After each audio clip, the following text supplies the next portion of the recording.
Peace-loving family. Reading. This is a story of Appu, a boy born in a poor but loving family in a village in Bengal. When his father leaves for the city to pursue his dream of becoming a playwright, Appu's mother struggles to take care of him, his sister Durga, and his elderly aunt. This is an extract from the novel Pather Panchali, written by Vidhuti Bhushan Bandyopadhyay. It tells us how Appu spent his summer afternoons. Some distance from Appu's house stood a huge peepal tree.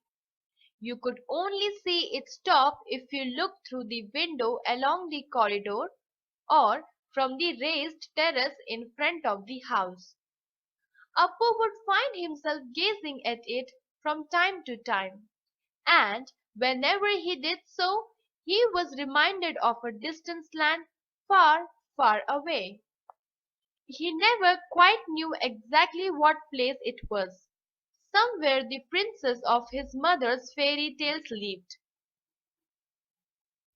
A certain joy and wonder would excited his childish mind. And yet, at the very moment when his imagination had flown him away into his faraway land, he began to miss his mother a lot. It was so strange, as though he would suddenly recall that the land to which he was going was a place without his mother, and right away he would long to remain by her side. It had happened so many times. Unit 2. Up a kite would be flying high in the skies, growing smaller and smaller and smaller still as it flew over the tall palm in Nilu's garden, before disappearing into the sky. As soon as the speck of the flying kite disappeared, Appu would bring his gaze back to the earth, and then find himself running towards the kitchen veranda and in one bound holding his mother in a tight embrace. "Just look at the boy!" Sargojaya would exclaim. "Let go of me! Can't you see I'm cooking and my hands are messy? Let go of me, my darling, see! I'm frying these prawns just for you. You love them, don't you? Don't be naughty, go away." A kite would be flying high in the skies, growing smaller and smaller and smaller still as it flew over the tall palm in Nilu's garden, before disappearing into the sky. As soon as the speck of the flying kite disappeared, Appu would bring his gaze back to the earth, and then find himself running towards the kitchen veranda and in one bound holding his mother in a tight embrace. "Just look at the boy!" Sargojaya would exclaim. "Let go of me! Can't you see I'm cooking and my hands are messy?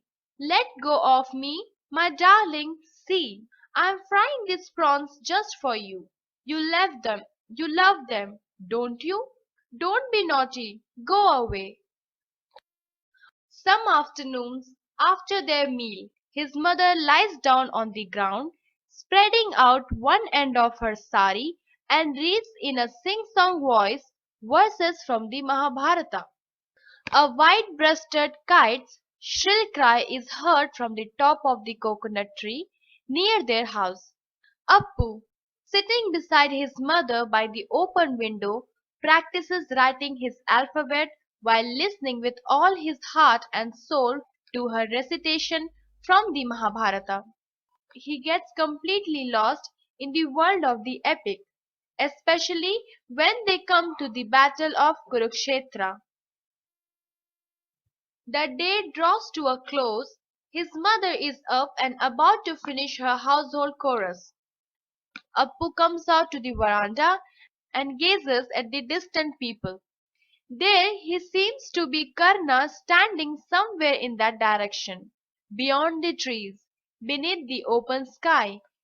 He is still struggling to lift up with both his hands his sun-gone chariot wheels trapped in the mud. On other days, as he listened to the Mahabharata, Appu felt that there was too little about the war in the poem.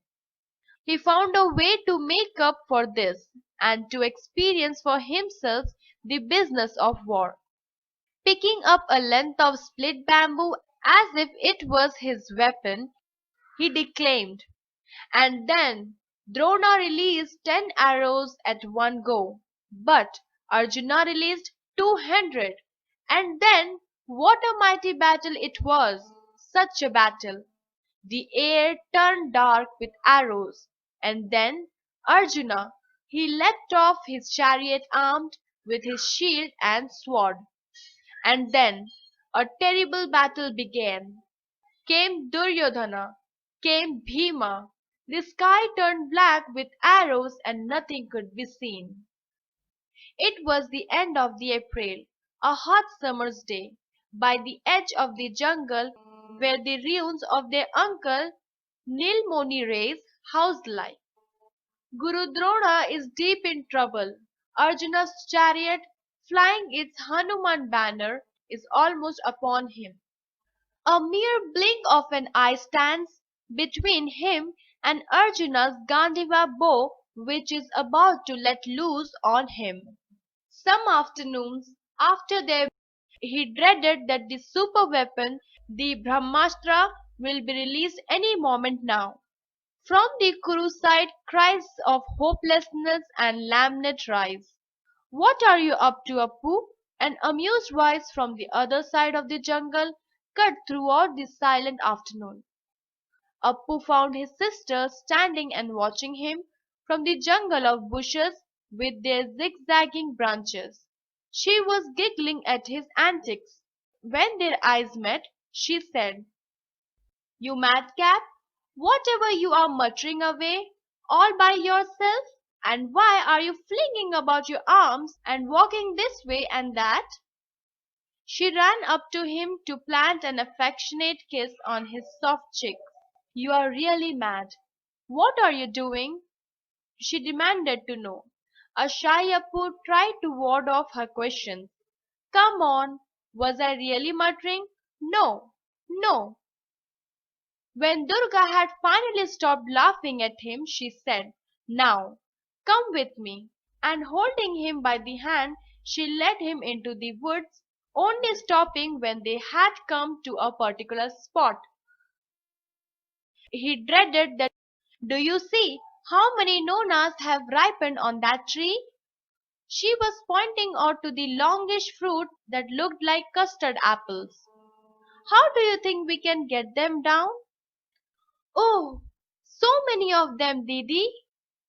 Can't we get hold of a split can to bring them down? I'm sure it will do the job. You wait here for me, and I will get it," said Appu, darting off. But after he came back with the hooked pole, though he tried their hardest, they could not bring down more than 5 nonas. It was an unusual tall tree, and try as she might, Durga could not get the hooked end to touch the topmost branch which had the best fruits. "Let's go back home with whatever we have got. We will bring Ma along with us on our way to the bathing ghat. It's sure to be within Ma's reach. Here, give me the nonas. You take the hooked pole. How about putting on a nose ring?" she added, as she began tearing off the white buds of the Kalmi creeper that flowered all over the low bushes surrounding them. "Do you see how many nonas have ripened? Come closer, and I will put a nose ring on you," she said to her brother.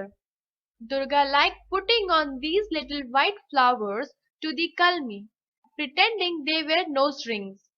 She would hunt for them in the jungles, and if she found one, she always put one on her nose.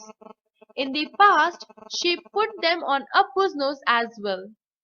Appu, however, did not really enjoy doing this. Now he wished to say that he could do without a nose ring. But he kept quiet because he was afraid of his elder sister. He did not in the least wish to annoy her, because it was she who hunted around in wastelands and brought him the pick of delicious nonas and juicy purple plums when the rains came. She managed to lay her hands on all sorts of things, even those they were forbidden to eat. So, right or wrong, he did not dare disobey his sister. Durga broke off a bird and using the sticky white fluid that oozed out of the stake, stuck the bird on one of his nostrils. She wore one herself. Then holding him fondly under the chin, she turned his face towards herself. Come closer. Let's see how it looks. Oh, that's sweet. Come, let's show it to Ma.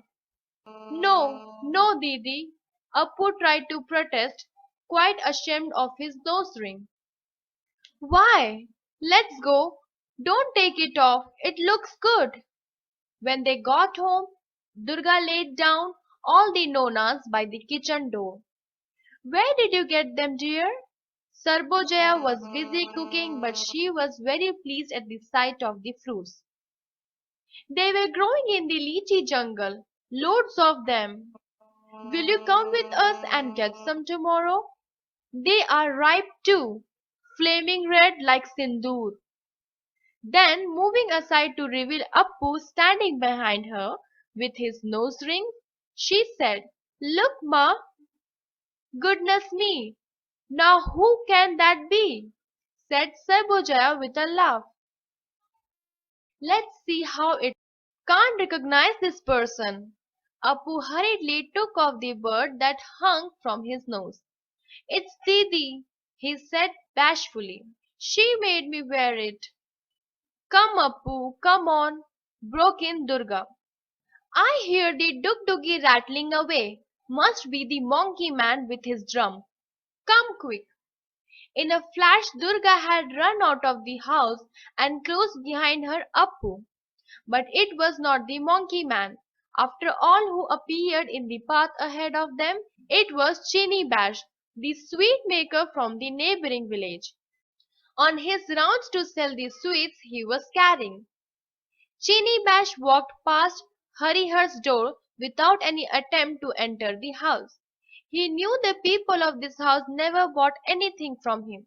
Nevertheless, when he saw Durga and Appu standing at the door, he did ask, Want any? Appu looked at her sister, but she shook her head at Chini Bash and said, No. Bhuban Mukherjee was a wealthy man. He had about half a dozen stacks of paddy heaped up in his compound. His wife had died a long time before. His widowed sister-in-law, who was called Shijobao, or the middle daughter-in-law by all, ran the household. She was over 40 and was well known for her sharp tongue and quick temper.